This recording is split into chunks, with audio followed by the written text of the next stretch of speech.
ninyo iboto ang mga kandidato niya.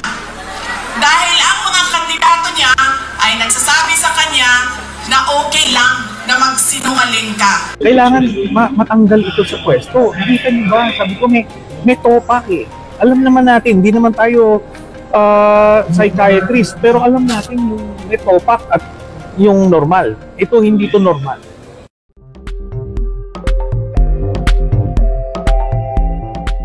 Magandang gabi sa inyong lahat. Unahin ko po muna ang aking mga pagpapasalamat. Nagpapasalamat tayo sa ating babalik na Mayor Isko Moreno Dumagoso sa kanyang pagpapahiram sa atin ng stage, ng ilaw, ng kuryente, ng mikropono para mapaabot sa inyo ang aming mga mensahe ngayong gabi na ito. Pangalawang pagpapasalamat ay sa inyong lahat, mga kababayan, dahil marami sa inyo ang hindi pa kumakain, hindi pa nagluto, pero nandito galing pa sa trabaho, pero nandito kayo para makinig sa amin at sa aming mga mensahe para sa bayan. Maraming salamat po sa inyong lahat.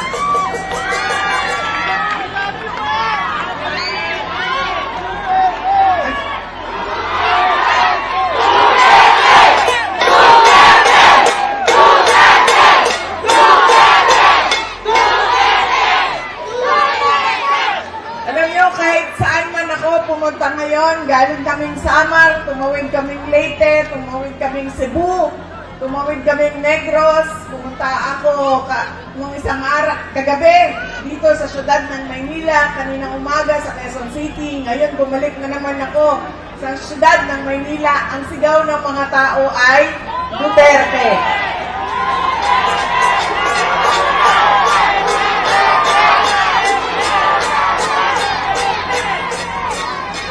Baka lang po, nakakalimutan ninyo na hindi po ako kandidato ngayong eleksyon na ito. Pero nandito ako para maglabas ng nararamdaman ng karamihan ng taong bayan sa ating pamahalaan ngayon.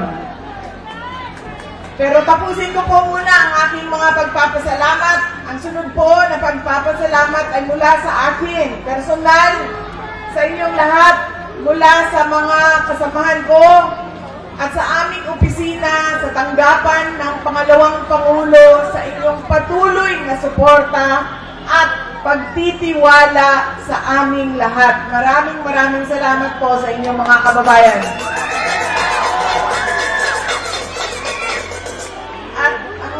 Pagpapasalamat ay mula po sa pamilya namin, ang pamilya Duterte. Napakalaki ng utang na loob namin sa inyong lahat sa pagkakataon na ibinibigay ninyo sa amin na makapaglingkod sa ating bayan. Dako, kaayo, ang amuang utang nga kabubutong kaninyong tanan sa oportunidad na ginahatag ninyo kanamo nga mga nakaserbisyo sa ato ang nasod. Daghan kaayong salamat. Daghan salamat. Alam nyo, marami sa ating mga problema ngayon ay dahil sa ugali nating mga Pilipino kung paano tayo pumipili ng leader ng ating mga komunidad at ng ating bayan. Una na ugali ng Pilipino ay kung sino yung nagpapatawa sa kanila, sumasayaw, kumakanta, na-entertain sila, ay yun ang naaalala nila pag-upo nila doon sa presinto, sa voting precinct natin. Hindi na natin tinatanong, ano ba ang pangako ng tao na ito nung siya ay tumayo sa entablado para mangampanya? Tinupad ba niya ang kanyang pangako? Yan ang ugali natin. maganda sa paningin, sumasayaw, na-entertain ako, naaaliw ako sa kanya, iboboto ko siya. Hindi na natin tinanong. Noong ba ikaw ay nangako na 20 pesos ang kilo ng bigas ay tinupad mo ba?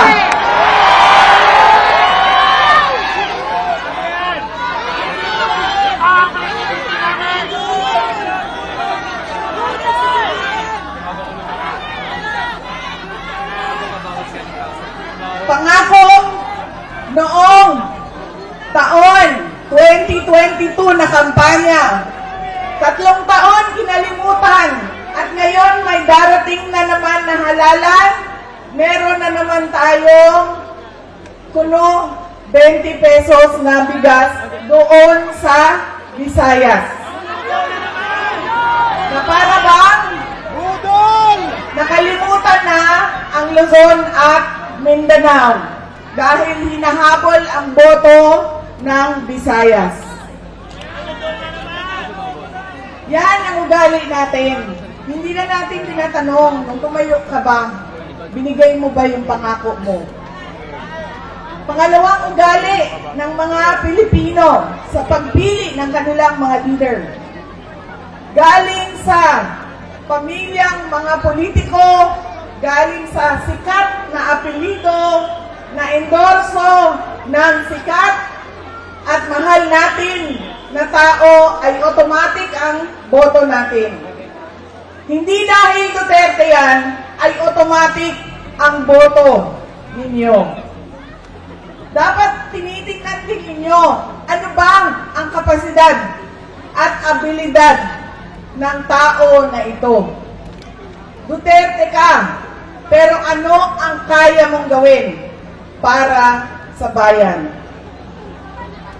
Kailangan ko banggitin na ang congressman ninyo dito sa distrito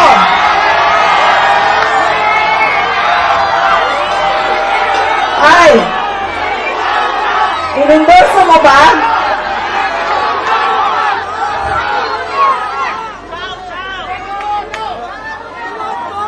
Yan! Anexample. Ang sample ng automatic yung boto natin, sikat, endorse ng sikat, galing sa pamilya ng mga politiko Duterte yan, boto natin yan. Ganyan ang ugali nating mga Pilipino. Alam nyo,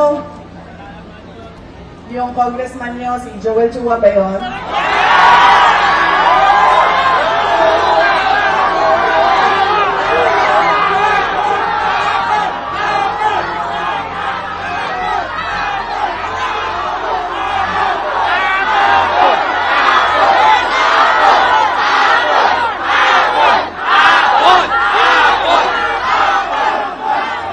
Sabi nung isang kaibigan ko na tiga Cebu, na kaibigan din niya.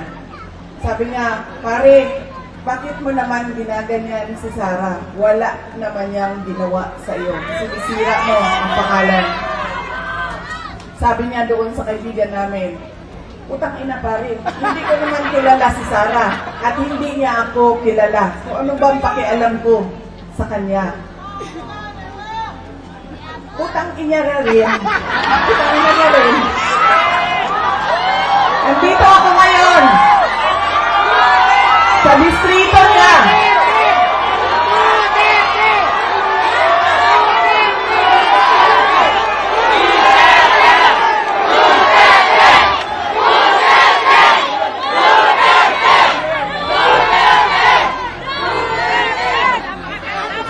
Nagpapakilala ako sa inyong lahat.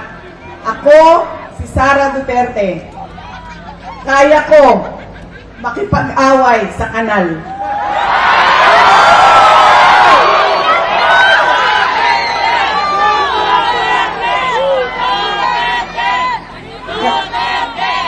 Kami, kung saan kami galing, doon sa Mindanao, sanay kami sa wala.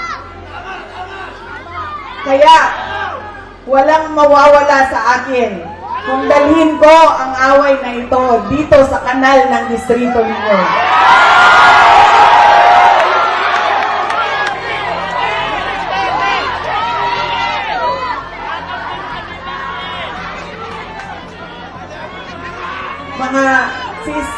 Saan kayo galing?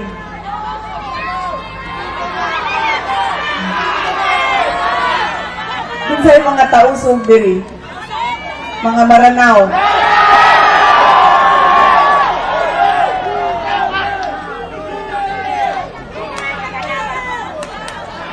Kinsay mga Bisaya.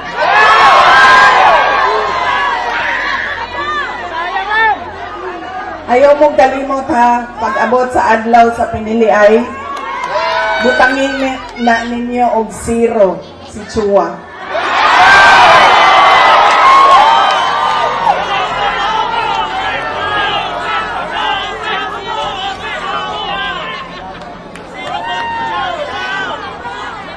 Pangalawa, sikat na apelido, pamilyang politiko, automatic ang boto natin. Pangatlong ugali ng mga Pilipino sa pagpili ng kanilang mga leader. Kung sino yung may pera at bumibili ng boto, ay ibinibigay natin ang ating pagkatao sa kanila. Alam nyo, galing akong Bacolod, galing akong Manila, kahapon, Quezon City, tinatanong ko ang mga tao, magkano ba ang bilihan ng boto? 2,000, 3,000.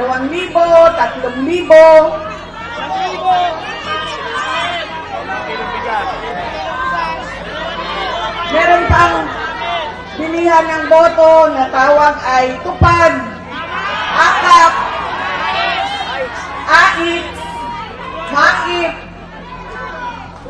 Ginawa ng legal ang pagbibili ng pagkatao ng mga kababayan natin. Yan ang ugali natin. Kung sino yung magbabayad, bibigay ko sa kanya ang boto niya. Tanggapin natin ang pera. Bakit hindi? Galing naman yan sa gobyerno. Hindi na ibibigay ko yung buong paa ko sa inyo kung merong politiko nagbibigay ng pera na galing sa bulsa niya. Lahat yan galing yan sa pondo ng gobyerno. Buwis natin yan. Tax natin yan na binabayad natin. Tanggapin nyo ang pera. Pero pag-isipan nyo, karapat dapat ba itong tao na ito na maging leader ng aming komunidad? Dahil pag binibigay natin ang boto natin at hindi natin pinag-iisipan ang ating initiate na pangalan, babalik na naman tayo doon sa hindi ko na kailangan ibigay ang pangako ko sa inyo habang ako ay nangangampanya dahil binayaran na kita para sa boto mo. Ano pa ba ang obligasyon ko sa iyo? Bayad ka para bumoto sa akin. So bakit pa ako magbibigay ng tama at totoong serbisyo? Kami doon sa syudad ng Davao, hindi kami naglalagay kailanman ng budget na pambili ng boto. Alam mo anong nangyayari sa Davao? Yes, ma'am. Ang mga taga-Marawi, nasa Isla Verde, nasa Boulevard, boboto sila sa umaga sa Davao City. Dahil boboto sila para sa mga Duterte. Tapos, babiyahe sila papuntang Marawi, Maguindanao, Cotabato City dahil boboto sila para sa bayaran doon. Diba? Truck-truck kayo na bumabiyahe panahon ng halalan para kumuha ng pera sa mga kapitbahay. Mga flying voters, ilang beses ko na yan sinabi sa COMELEC. Kailangan automated ang listahan ng mga tao. Dahil kung hindi ninyo ginawa yan, at hindi niyo binayometrics yan, ganyan lagi ang kultura ng ating halalan. Boboto dito, lilipad sa Bulacan, boboto doon, tatanggap. Ganyan sa amin. Hindi kami nagbibigay. Boboto sila, sa umaga, pabiyahe sila, tapos boboto sila doon sa kapitbahay namin. Doon kasi may bigayan ng pera. Yan ang nangyayari sa atin.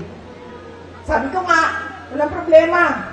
Kunin natin ang pera. Pero pag-isipan natin ang ating mga leader. Dahil yan ang kinabukasan. Yan ang magdadala sa atin sa tama o maling kinabukasan ng ating bayan. Alam niyo, masakit sa akin yung pagbibili ng boto. Dahil nga, nawawala yung respeto ng tao sa isa't isa. Nagiging transaksyon. Mahalin mo ako, bayaran kita. Pag hindi mo ako bayaran, hindi kita mamahalin. Nagiging transaksyon ang ating mga relasyon sa ating mga kababayan. At masakit sa akin dahil sino ba at kaninong boto ba ang binibili ng mga politiko? Sa mga mayayaman ba? Sa mga mataas ba ang trabaho at natapos? Mga doktor, binibili ba ng 2,000 ang kanilang boto? Mga engineer na kumikita ng 1 milyon isang buwan, binibili ba ng 2,000 ang kanilang boto? Hindi. Ang binibili ang boto, yung mga tao na araw-araw naghihirap, nagtatrabaho, naghahanap buhay dahil ang 2,000 ay napakalaking bagay para sa pamilya nila. Yung mga taong naghihirap at walang-wala. Masakit yun. Dahil pinagsasamantalahan yung kahirapan ng mga tao. Dahil ba walang-wala ako, bibilhin mo na ang aking dignidad at prinsipyo. Yan ang gali natin, mga Pilipino. Kung sino yung naaalala, bahala na. Hindi ko na tatanungin kung ibibigay mo ba pangako mo. Kung sino yung sikat, kung sino yung malaking pamilyang politiko. At binibigay natin yung pagkatao natin sa taong magbabayad, sa tamang presyo. Kaya kailangan, madami ang nagtatanong, ano bang magagawa namin? Ano bang matutulong namin kay Sara? Wala na kayong matulong sa akin. Tumulong na kayo. Ginawa niyo na akong pangalawang pangulo ng ating bayan. Oh, susunod yun, sir. Pero sandali lang, sir. Nandito muna tayo. Huwag niyong kalimutan, hindi ako kandidato. Botante ako ngayong eleksyon na ito. Nagpapaalala ako sa inyo kung ano yung dapat gawin natin. Baguhin natin ang ugali natin sa pagboto ng mga kandidato. Ilang araw na ako umiikot sa iba't ibang lugar sa Visayas. Baka dahil naging 20 pesos yung bigas doon, dahil umikot ako doon, galing ako sa Marlete. Ano lang ako napaisip pa? Galing, oo nga eh. Bukas 20 na yung bigas ninyo dito kasi tumaan sila sa akin. Salamat kayo sa akin! Galing lang ako napaisip nun ah. Galing ako sa Marlete, Cebu, Negros, Bacolod, Negros Occidental. Lahat ng madaanan ko, Manila, Quezon City, nagtatanong, kamusta na ba si daming Pangulong Rodrigo Duterte? Ang dami ng mga hindi ko kilala, nagsasabi, ikamusta mo kami kay President Duterte? Kahit hindi kami magkakilala mga kababayan natin kung saan-saan. Okay lang po si Pangulong Duterte. Wala naman po siyang problema sa sakit. Ang kanya lang ay hindi siya marunong sa gawaing pambahay. Hindi siya marunong maglaba, hindi siya marunong magluto, at hindi siya marunong maglinis ng kanyang kwarto. At isa pa doon, siya ay may edad na, 80 years old, si Pangulong Duterte. Ito daw?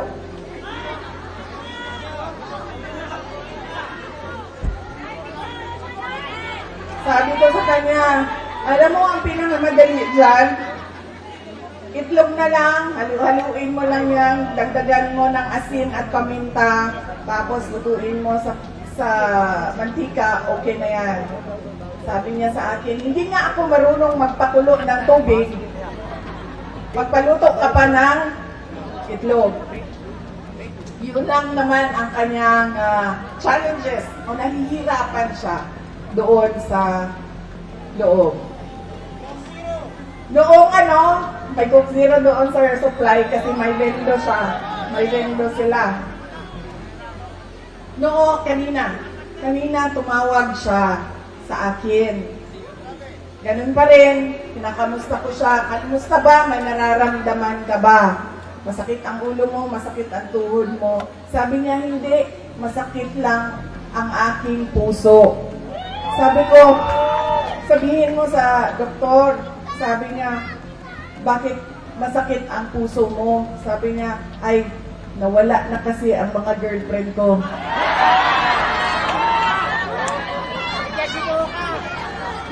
Sabi ko, ay, naku, huwag ka mag-alala. Dahil may 2 girlfriend dyan sa labas ng tulungan, nag-aaway, nag-aantay na lumabas ka. Tapos sabi niya sa akin, sumali ba sa away ang nanay mo? Sabi ko sa kanya, ay naku, wala na siyang pakialam sa'yo.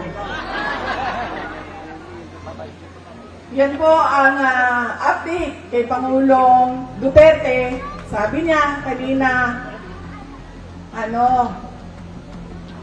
kailan mo ba ako ilalabas dito sa detention center? Sabi ko sa kanya, relax ka lang dahil mamayang gabi meron kaming meeting doon sa distrito ni Joel Chua. Ay! Sorry. Distrito ni Apple Nieto.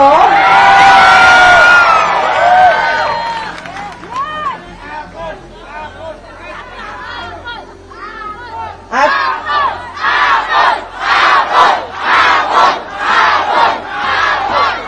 nasaan yung apple ko? Ito yung apple ko. Hindi man ito pulang-pula na apple. Nag-list mo niya ito ang apple. Apple ko. Bakit namumutla itong apple na ito?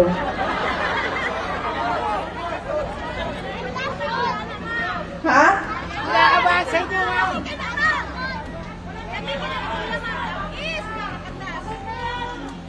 Saan ako? Ano magawin ako? Sabi ko sa kanya, huwag ka mag-alala. Mamaya, nandun kami sa distrito ni Apple, Chua. Ay, Apple! Yan to. Apple niya to. Nagugulo ka. Apple niya to. Pag-uusapan namin kung paano ka namin kidnapin dyan sa Hague at ibalik sa Pilipinas.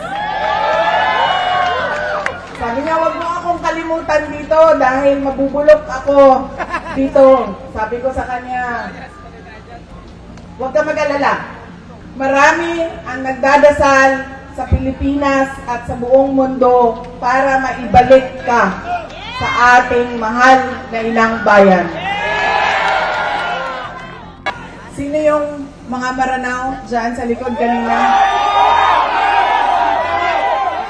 Kayo na bahala kay Tore.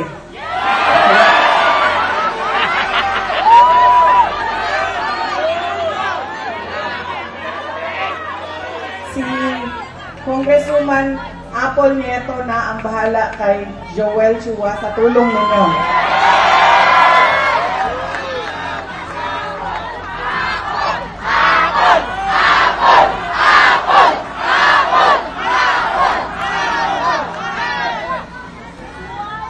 Noong ako ay bumabiyahe galing Cebu City papuntang Negros, nag-barge ako, tumawag sa akin si Pangulong Rodrigo Duterte. Sabi niya sa akin, diretsuhin mo na ang mga kababayan natin, diretsuhan na og hangyo ang ato ang mga kaigsuunan, na diretso ang boto ninyo para sa 10 senador ng mga Duterte. Si Bongo Bato de la Rosa, Jimmy Bondoc, Rodante Marcoleta, Philip Salvador, Attorney Vic Rodriguez, Attorney J. Hinlo, Attorney Raul Lambino, Pastor Apollo Kibuloy, at Richard Mata. Bakit kailangan diretso ang boto natin? Bakit kailangan tinatawag na block voting o straight vote ang gagawin natin? Dahil unang-una, kapag hinaluan ninyo ng ibang kandidato o leader na sa iba ang kanyang pamumulitika, ay magkakagulo lang, mag-aaway lang lagi at magbabangayan lang lagi. Pangalawa, kapag mataas ang boto at malayo ang agwat ng mga boto, ay mahirap siya habulin sa dayaan sa makina. Kaya dapat malaki at marami. Katulad ng block voting ang kinakailangan. At pangatlo, kailangan nagkakaintindihan yung mga leader kung saan ba talaga papunta ang ating bayan. Dahil yung 10 senador ng Duterte, naiintindihan nila na kailangan natin ituloy ang nasimulan ni Pangulong Duterte sa tunay na pagbabago. Noong kami ay tumatakbo, noong taong 2022, ang plataforma namin ay continuity o pagpapatuloy at unity o pagkakaisa. Hindi natin nakikita yon ngayon. Wala tayong nakikitang pag-usad papunta sa kaunlaran ang ating bayan.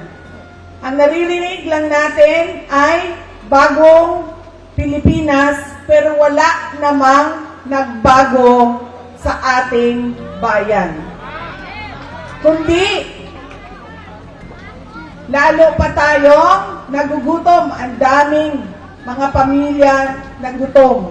Tumataas ang kahirapan at sobrang dami ng ating mga kababayan ang nakikipagsapalaran sa ibang bansa. Kahit illegal ang paglabas nila sa ating bansa at illegal ang pagpasok nila sa ibang bansa para lang maghanap buhay sa kanilang pamilya dahil walang oportunidad ng trabaho at negosyo dito sa ating bayan. Para bang wala nang magandang kinabukasan dito sa ating bayan. Kaya wala tayong nakikita na bagong Pilipinas dahil nagkamali. Pasaylo ako ninyo nga ako, bitaw ang inungdan ato. Pero, human naman kung pangayong pasaylo. Nagkamali tayo ng pili dahil yung ugali nga natin sa pagboboto ay hindi natin binago. Kaya kailangan natin baguhin ang ating pagboto. Idiretso na natin ang 10 senador. Tulad din ng dito sa syudad ng Maynila. Kung sino yung mga kasama ng ating Mayor Isko Moreno Dumagoso, yun na rin ang piliin ninyo diretso.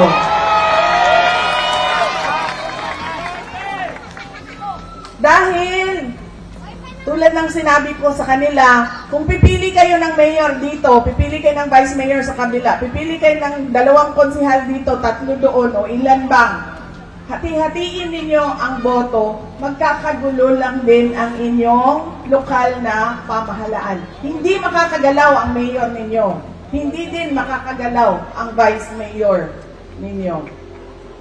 Kaya kung pumili na kayo na kay Mayor Isko Moreno kayo, lahat ng kasama niya, kasama na ang ating Congresswoman Apple Nieto ay iboto na ninyo.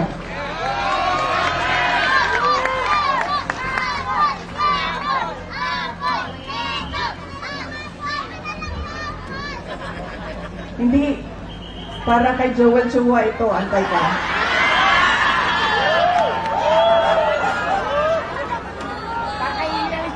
Sabi ng bata, kasi sabi, bigay daw yung apple. Ibibigay ko itong apple na ito kay Apple Nieto. Ma'am, saksak mo ito sa bibig ni Apple Chua hanggang sa kanyang lalamunan, hanggang siya ay mamatay. Apple na yan! Ibigay mo kay Snow White Joel Chua. Alam niyo,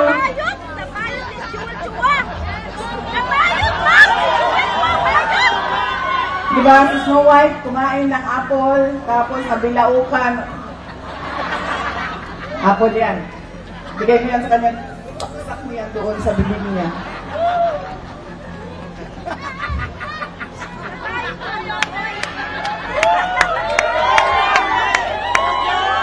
Alam niyo si Joel Chua ba?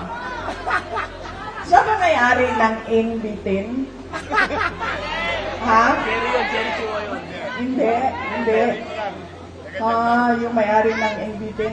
Kasi alam niyo, dala-dala niya yan lagi, yung hopya na yan doon sa House of Representatives. Tapos pinamimigay niya sa mga tao. Pag may hearing, pinamimigay niya. Nung pumunta ako doon sa hearing nila, nakaupo ako doon, nakita ko iba't ibang kulay ng NBT. Pagdating sa akin, hindi ako binigyan ng hopya.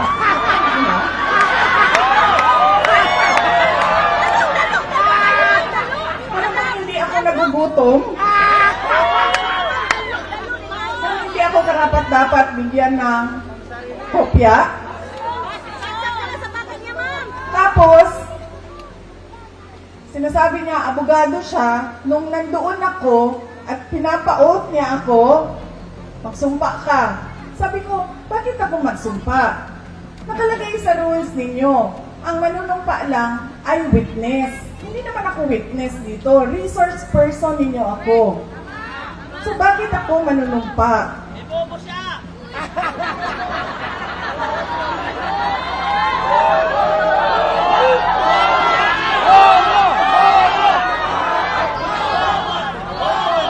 Huwag ka mag-alala. Yung apple na hawak ni Apple ang solusyon.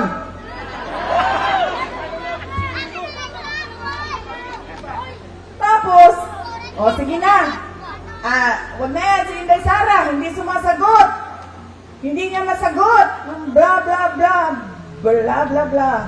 Tapos sabi ko, okay, sige, walang problema. Pinatawag nila yung mga kasamahan ko sa aming opisina. Walang problema. Sabi ko, anong gusto ninyo? O sige, pupunta kami. Kaya naman namin sagutin yan lahat. O di sige.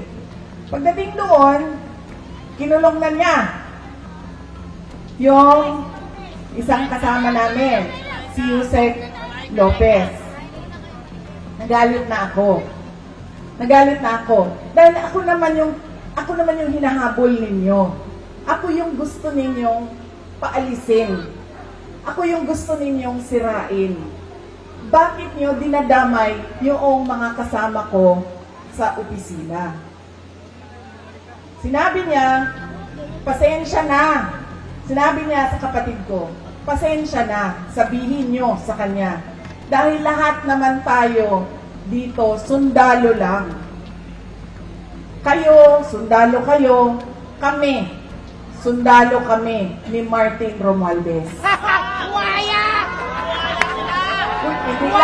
Hindi lang buwaya, sir. Tambalus-lus yun na buwaya.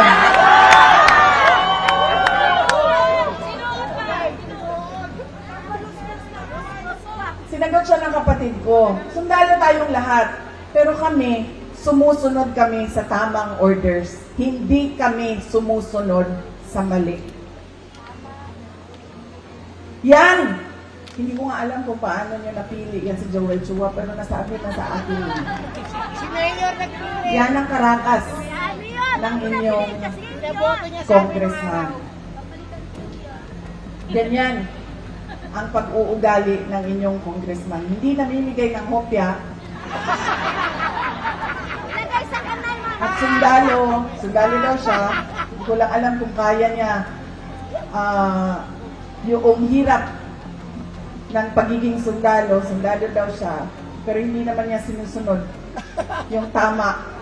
Ang sinusunod niya ay yung mali.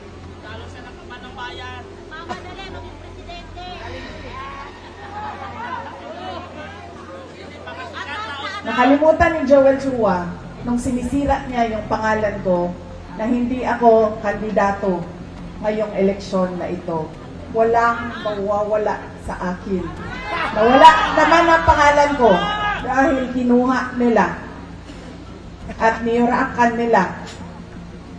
Pero nakalimutan niya, kandidato siya ngayong eleksyon na ito. Kaya ano ang dapat nating gawin para kay Apple nito? Kung hindi lang iboto, ano pa ang dapat natin gawin? Ikampanya. Idala sa lahat ng mga presinto. At sabihan ang ating mga kasama, bigyan nyo ng 0. Yan po, tangkinang Joel Chua.